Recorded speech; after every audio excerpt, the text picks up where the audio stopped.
Northern Sumatran rhinoceros এই প্রজাতির গন্ডার কিন্তু এখন পুরো পৃথিবী থেকে বিলুপ্ত হয়ে গেছে। লন্ডনে চট্টগ্রামের মুন্নি বেগম। আপনি চিন্তা করছেন মুন্নি বেগম কি কোনো নায়িকা বা গায়িকা?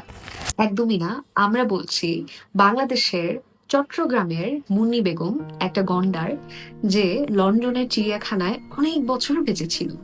মুন্নি বেগমের আদি নিবাস ছিল রামুতে এবং রামুর জমিদার লতিফা বেগমের কর্মচারীদের হাতে সে একবার ধরা পড়ে যায়।